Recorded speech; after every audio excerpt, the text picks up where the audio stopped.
పహల్గామా దాడి తర్వాత 26 కుటుంబాలకి తీరని దుఃఖ శ్లోకంలోకి వెళ్ళిపోయారు. నిన్న ప్రధాని మోడీ తీసుకున్న నిర్ణయం వల్ల సింధూరా మిషన్ ఆపరేషన్ సింధూరా ద్వారాగా వాళ్ళకి కనీసం కొంచెమైనా విముక్తి కలిగింది. వాళ్ళ ఫ్యామిలీస్కి కొంచెం వాళ్ళ ఆత్మశాంతికి కలిగింది. నెక్స్ట్ ఏమో వాళ్ళ ఫ్యామిలీలకి మా కోసం ప్రభుత్వమే కాదు మొత్తం ప్రపంచం ఉంది అనేసి ఒక ధైర్యాన్ని అయితే మనం ఇవ్వగలిగాము. ఆపరేషన్ సింధూరా అన్నది ప్రధాని మోడీ గారికి నిజంగా ధన్యవాదాలు. మనం ఎంతవరకు పోరాడగలమో అంతవరకు పోరాడగలుగుతాం. మనందు తర్వాత మేమైతే మట్టుకు ఎప్పుడు కూడా ప్రభుత్వానికి ఎప్పుడు సపోర్ట్గా ఉంటాం. పాకిస్తాన్కి బుద్ధి రావాలంటే ఏం చేయాలి?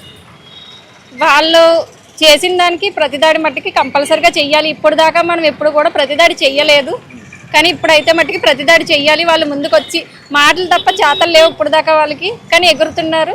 ఆ ఎగిరిదానికి మనం బుద్ధి చెప్పాలి సైలెంట్గా. అంటే మన వాళ్ళని వెళ్ళి అక్కడ ఎవరిని కూడా సభ్యులను ఎవరు చంపలేదండి, అంటే జనాన్ని ఎవరు చంపలేదు.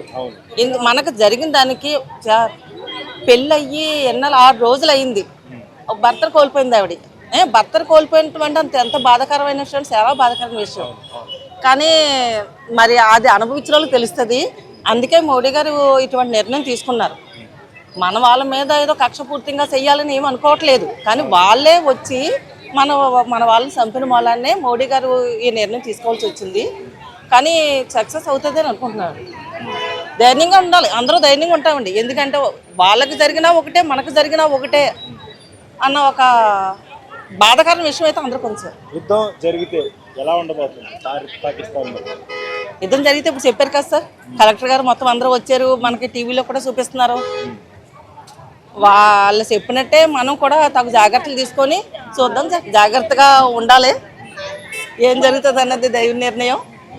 అలా జరగడం అన్నది మనకు చాలా విచారించవలసిన విషయం అండి. మరి అలా మన ఇండియన్స్ని చంపేయడం అన్నది మనం అసలు ఊరుకోకూడదండి, దానికి తగిన చర్యలు తీసుకోవాలండి. అందుకని ఇది మనకి బాధాకరమైన విషయమే కదండి. ఏదో వాళ్ళు అక్కడికి వెళ్ళినందుకు గాను మన మీద ఏదో పగ తీర్చుకున్నట్టుగా తీర్చుకోవడం అన్నది అది కష్టం అండి. సాధారణ పౌరులు అంటే 26 మంది చనిపోయారు, దాంట్లో అందరూ కూడా మగవాళ్ళనే చంపేశారు, భర్తలు కోల్పోయిన భార్యలు ఉన్నారు. ఎలా చూస్తారు దాన్ని? ఈరోజు వైమానిక దాడులు జరగడం ఎలా అనిపిస్తుంది? అది అయితే మట్టుకి చాలా బాధాకరంగా ఉందండి. సో పాకిస్తాన్కి ఇంకా అలా విడిచిపెడుతూ ఉంటే ఇంకా ప్రతిసారి ఇదే రిపీట్ అవుతుంది. సో అలా రిపీట్ అవ్వకుండా మన భారతదేశం అంతా తిరగబడాలి. ఫస్ట్ తిరగబడి వాళ్ళని హతం చేయాలి. ప్రతిసారి ఇదే రిపీట్ అవుతుంటే జనాభా చాలామంది నష్టపోతున్నారు. పహల్గాంలో ఉగ్రదాడి జరిగిన తర్వాత మీకు ఏమనిపించింది? ఈరోజు ఉదయం నుంచి చూస్తూ ఉన్నారు, పాకిస్తాన్లో ఉగ్రవాదుల స్థావరాలని మన భారత వైమానిక దాడులు చేసి ధ్వంసం చేశారు అంటారు. ఏమనిపిస్తుంది? ఎలా అనిపిస్తుంది? మనకి కూడా కోపంగానే ఉంది కదండి, మనకి చాలా బాధగా ఉంది. మనం కూడా వాళ్ళకి ఎదుర్కోవాలని అనిపిస్తుందండి. మనం కూడా వాటికి వాళ్ళు ఏది చేసినా మనం కూడా ధైర్యంగా ఎదుర్కోవాలి. ముందు మన మేడం గారు వాళ్ళు చెప్పినట్టు ప్యానిక్ అవ్వకూడదు, ధైర్యంగా ఉండాలి. ప్రొటెక్ట్ మనం చేసుకుని ఎదుటోళ్ళని కూడా ప్రొటెక్ట్ చేసుకునేలాగా ఉండాలి. ఇవన్నీ ఎదుర్కోవడానికి మనం కూడా సిద్ధంగా ఉండాలి. అంటే కేవలం పురుషులను చంపేశారు, ఇప్పుడు 26 మంది మహిళలు, అంటే మన దేశం వాళ్ళు 25 మంది భర్తలను కోల్పోయారు. ఏమనిపిస్తా ఉంది? ఎలా ఉగ్రవాదుల్ని ఏం చేస్తే దీని నుంచి మనం రక్షించుకోవచ్చు అంటారు? వాళ్ళని నాశనం చేయాలి. ముందు ఉగ్రవాదం అనేది ఉండకూడదు, అసలు నాకు తెలుసుండి అది చాలా దారుణం, ఉండకూడదు. అది నాశనం చేయాలి ముందు, అది నా ఒపీనియన్. అంతా పాకిస్తాన్ దేశం ఉగ్రవాదుల్ని తయారు చేసి పెంచి పోషిస్తుంది అది, ఎందుకంటే వాళ్ళ నైజం అది అంతాని. ఇది అంతా ఉండాలంటే మనం కూడా దానికి ఎదుర్కొనే శక్తి మనకు కూడా ఉండాలి. దానివల్ల మనం కూడా ధైర్యంగా ఉండాలి. ఉగ్రవాదుల దాడిలో చనిపోవడం మీకు ఎలా అనిపించింది? తెలిసిన తర్వాత ఈరోజు వైమానిక దాడులు పాకిస్తాన్లో ఉన్నటువంటి టెర్రరిస్టుల స్థావరాన్ని ధ్వంసం చేయడం ఏమనిపించింది? ధ్వంసం చేయడం అంటే సార్, అది మరి ముందు మనం ఊహించకుండా మన మీద దెబ్బ కొట్టారు కదండి. మరి దాన్ని బట్టి చూస్తే మనం బాధపడ్డాం కదండి. ఫస్ట్ మనం ఏం చేయాలనుకోలేదు, అంతా ఒకటే. వేరే వేరే దేశాలైనా వేరే వేరే కులాలైనా అంతా ఆంధ్రలోనే అన్న ఇదిలో మనం ఉన్నాం. కానీ వాళ్ళు అలా చూడలేదు కదా. చూడకుండా మరి మన వాళ్ళ మీద దెబ్బ వేసినప్పుడు మనం కొంచెమైనా మనం ఏంటన్నది చూపించాలి కదండి. అది చూపించడం అయితే కరెక్ట్ అండి. ఈరోజు పాకిస్తాన్లో ఉన్నటువంటి ఉగ్రవాద స్థావరాలు ధ్వంసం చేయడం ద్వారా మీకు ఏమనిపించింది? మరి మన మీద అన్యాయంగా దాడి చేసి ఒక 6గురిని 7గురిని చంపేశారు కదండి. 26 కుటుంబాలు, కొత్తగా పెళ్ళైన జంటలు అందరినీ కూడా మరి అన్యాయంగా చంపేయడం అనేది కరెక్ట్ కాదు. కాబట్టి ప్రస్తుతానికి మన మోడీ గారు ఈ వ్యవహరిస్తున్న తీరు అయితే మట్టికి కరెక్ట్గానే చేస్తున్నారని అనిపించింది మాకు. ఈరోజు యుద్ధం వస్తే ఎలా ఉండాలనే దాని మీద మీకు కొంత అవగాహన కల్పించారు. ఇక్కడ ఏంటి మాకు ఒకవేళ మున్సిపల్ నిజంగా కార్పొరేషన్ తరపు నుంచి ఇక్కడ మన ఈ గవర్నమెంట్ పరంగా కాకుండా యుద్ధం జరుగుతుంటే కనుక పౌరులుగా మనం ఎటువంటి జాగ్రత్తలు తీసుకోవాలి, ఎలా ఉంటే మనం ప్రొడక్షన్ తీసుకోగలయా అనే విషయం మీద మనకి ఎన్సీసీ వాళ్ళ ద్వారా కూడా మంచి అవగాహన, పోలీసు వారి ఆధ్వర్యంలో కూడా మనకి చాలా మంచిగా అవగాహన కల్పించారు.